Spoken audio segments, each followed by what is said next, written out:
Hello friends, welcome back to my channel. मैं हूं आपकी फ्रेंड वर्षा। फ्रेंड्स, आज की इस वीडियो में हम बात करेंगे कॉमर्स के बहुत ही इंपॉर्टेंट क्वेश्चंस की।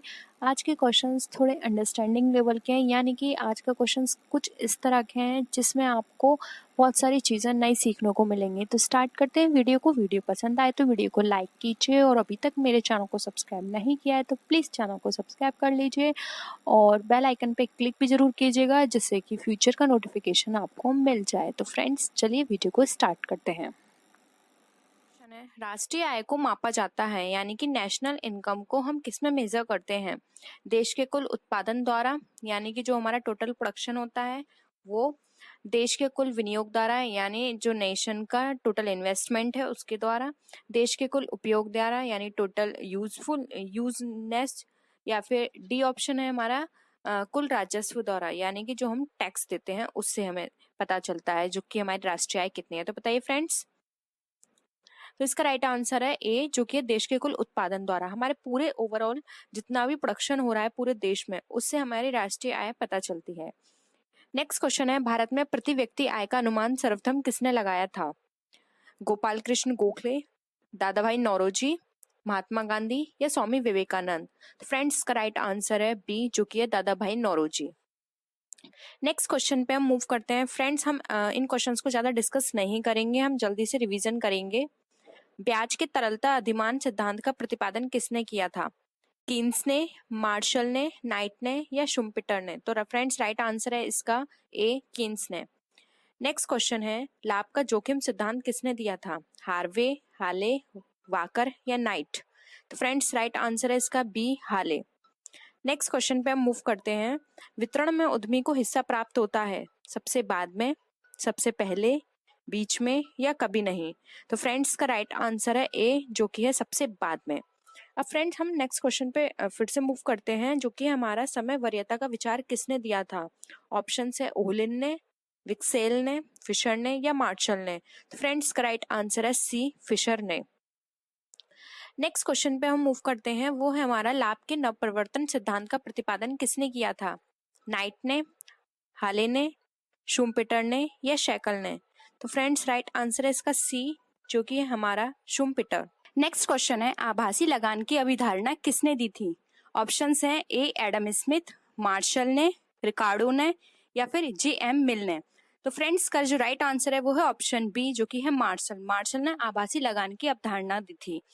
नेक्स्ट क्वेश्चन है, अब ब्याज के तरलता पसंदगी सिद्धांत में सट्टा उद्देश्य के लिए मुद्रा की मांग निर्भर करती है। तो बताइए फ्रेंड्स, सट्टा उद्देश्य के लिए मुद्रा की मांग किन चीजों पर निर्भर करती है?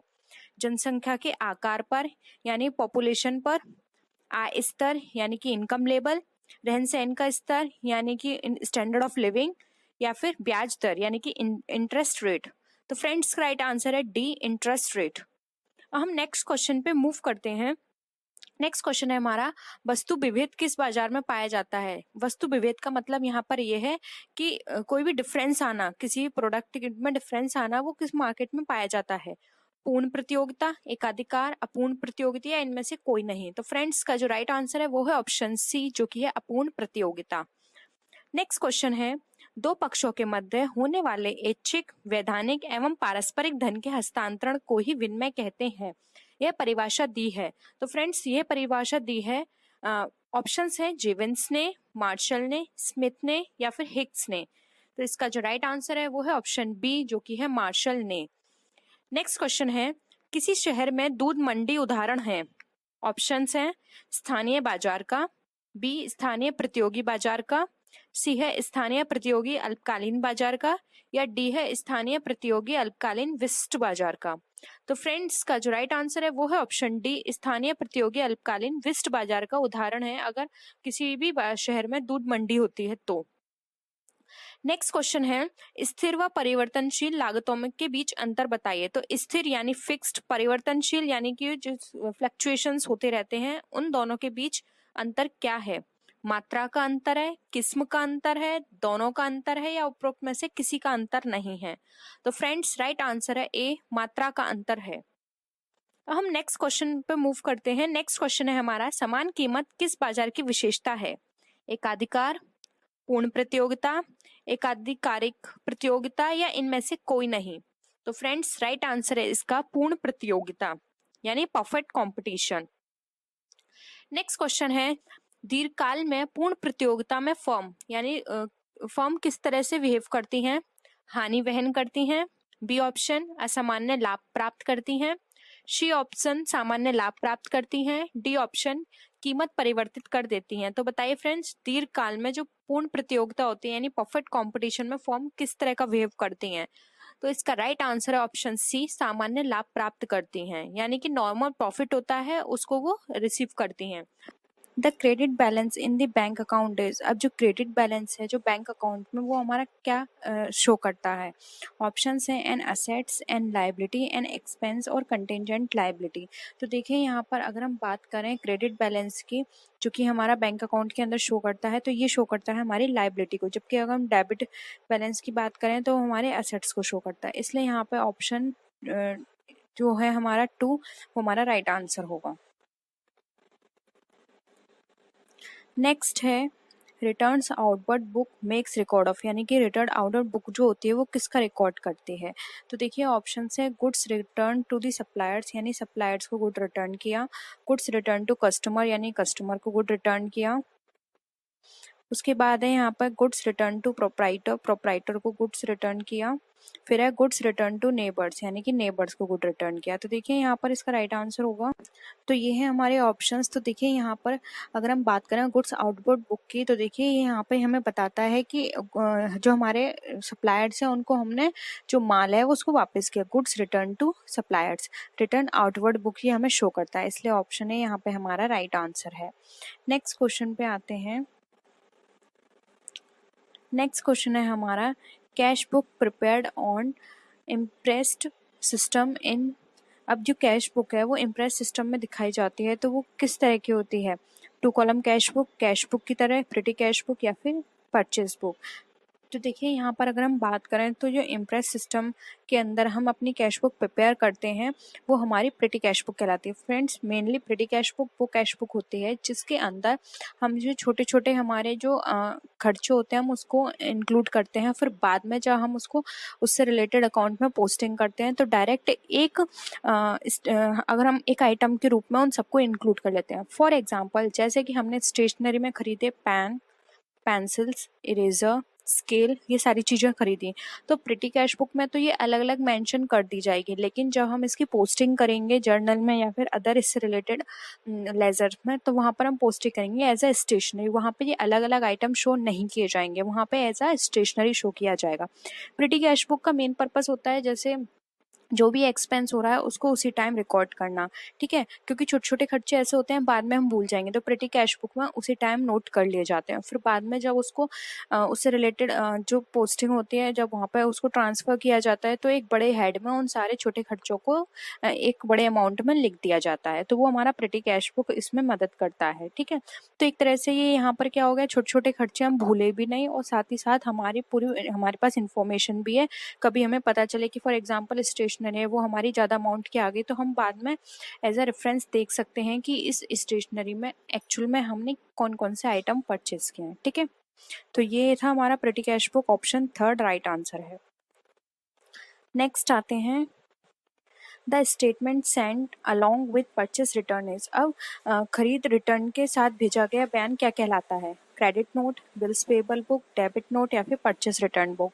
तो देखिए यहाँ पर बात की जा रही है एक स्टेटमेंट की जो कि हम परचेस रिटर्न करते हैं तो उसके साथ हमें एक नोट भेजना होता है, उसको हम क्या बोलते हैं? तो देखिए यहाँ पर इसका राइट आंसर होगा ऑप्शन नंबर ए जो कि हमारा है क्रेडिट नोट। वो क्रेडिट नोट कहलाता है क्योंकि उस पर पूरा मेंशन होता है कि हमने इतने रुपए का माल सेंड किया है, ठीक है, परचेस रिटर्न किया है, तो ऑप्शन ए यहाँ पे हमारा राइट आंसर हो जाएगा। बिल पेबल बुक में जो भी हम बिल पे करते हैं उसके बारे में मेंशन होता है तो ये नहीं होगा। डेबिट नोट हमारा जब भी हम किसी भी तरह का कोई भी सेल्स रिटर्न चीज़ होती है तब हम लिखते हैं, और परचेस रिटर्न बुक हमारी परचेस रिटर्न से रिलेटेड होता है लेकिन वो कोई स्टेटमेंट नहीं होता, स्टेटमेंट में सिर्फ क्रेडिट नोट आएगा, ठीक है। नेक्स्ट आते हैं bank reconciliation statement is prepared by. अब जो बैंक रिकन्सिलेशन स्टेटमेंट होता है, ये क्वेश्चन फ्रेंड्स बहुत पूछा जाता है, बहुत सिंपल है। Customer, bank, reserve bank of India या फिर इधर बी और सी। तो फ्रेंड्स जो बैंक रिकन्सिलेशन या फिर जिसको आप शॉर्ट में बोलते हो BRS, ये प्रिपेयर किया जाता है कस्टमर ऑफ द बैंक, ठीक है। कस्टमर ये देखता है कि बैंक में जो भी ट्रांजेक्शन्स उसके द्वारा किए जा रहे हैं बैंक से, बैंक उसकी सही टाइम पर पोस्टिंग कर रही है या नहीं, या उसके पास जो बुक है पासबुक उसमें सही एंट्री की जा रही है नहीं।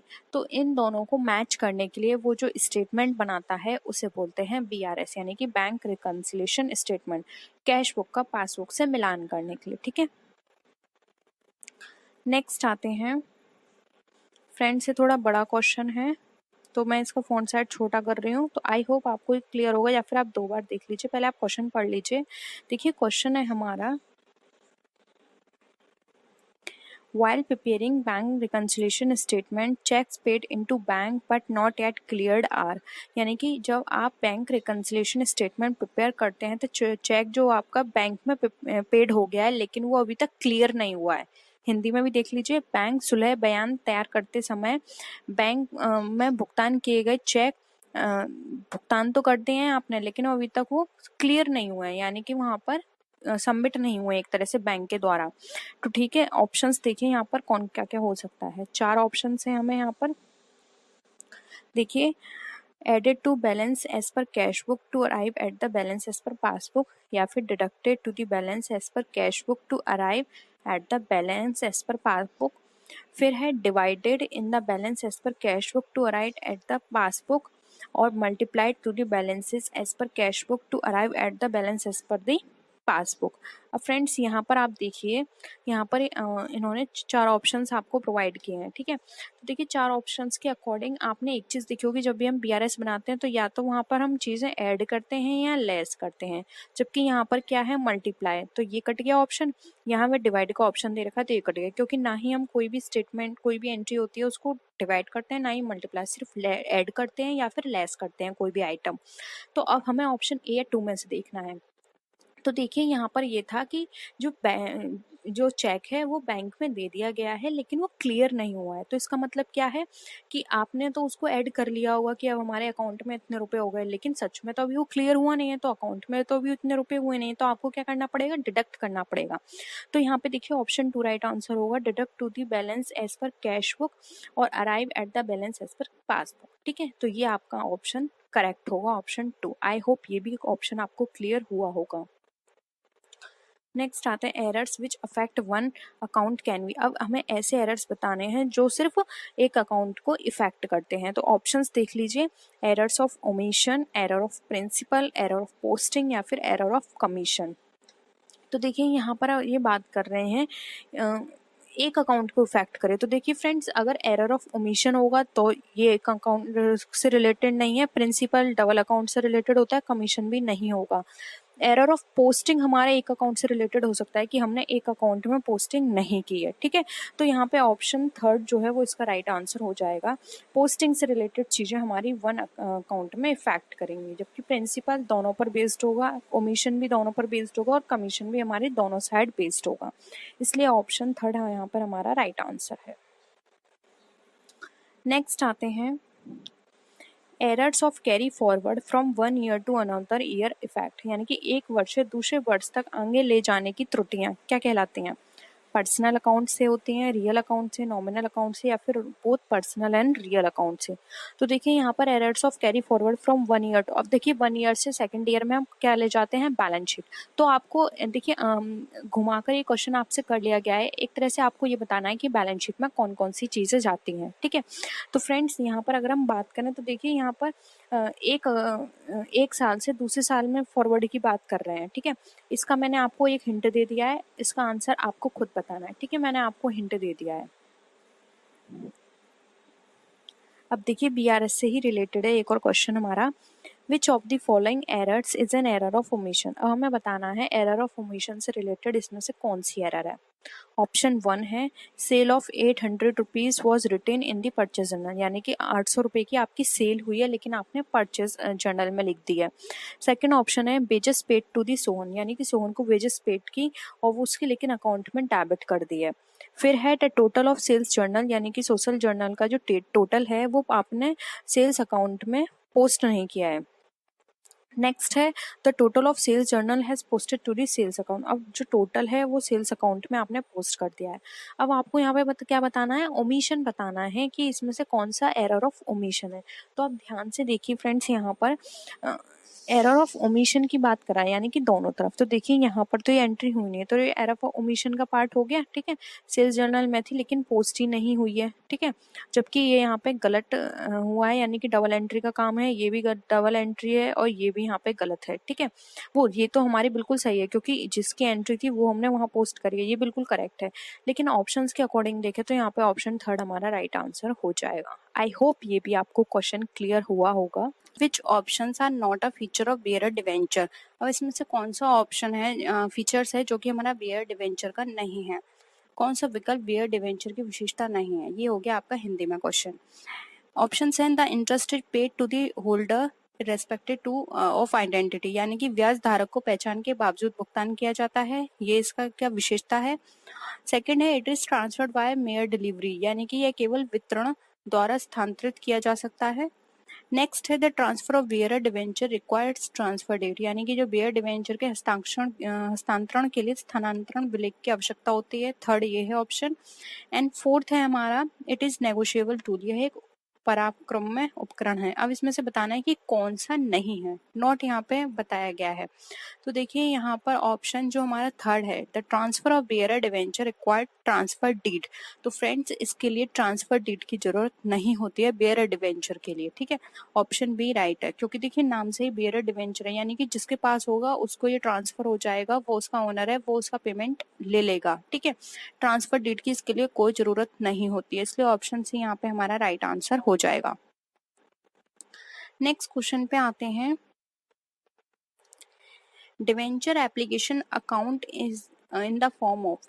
अब डिवेंचर एप्लीकेशन अकाउंट के रूप में है, किस अकाउंट के रूप में है, करंट अकाउंट के रूप में है, नॉमिनल अकाउंट यानी कि नाम मात्र खाते के रूप में है, पर्सनल अकाउंट यानी कि व्यक्तिगत खाता, और रियल अकाउंट यानी कि रियल अकाउंट के रूप में है। तो फ्रेंड्स अगर हम डिवेंचर एप्लीकेशन की बात करें तो डिवेंचर एप्लीकेशन अकाउंट जो होता है वो हमारा एक तरह से पर्सनल अकाउंट के फॉर्म में होता है, इसलिए ऑप्शन सी यहाँ पे हमारा राइट आंसर हो जाएगा, व्यक्तिगत खाता। नेक्स्ट क्वेश्चन पे आते हैं। The form of a discount on issue of debenture is in the nature of. अब जो डिस्काउंट डिवेंचर कोई भी इश्यू किया जा रहा है डिस्काउंट की फॉर्म में, यानी कि हम डिस्काउंट पे डिवेंचर को इश्यू कर रहे हैं, तो वो किस नेचर का होगा।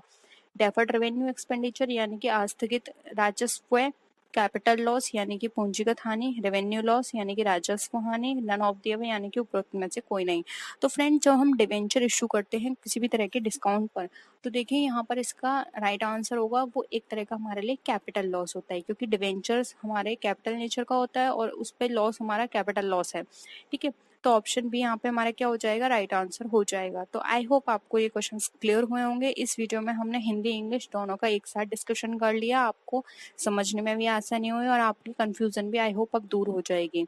और किसी भी तरह की कोई भी क्वेरी हो, आपकी कोई सजेशन देना चाहते हो तो आप कॉमेंट सेक्शन में बता सकते हैं।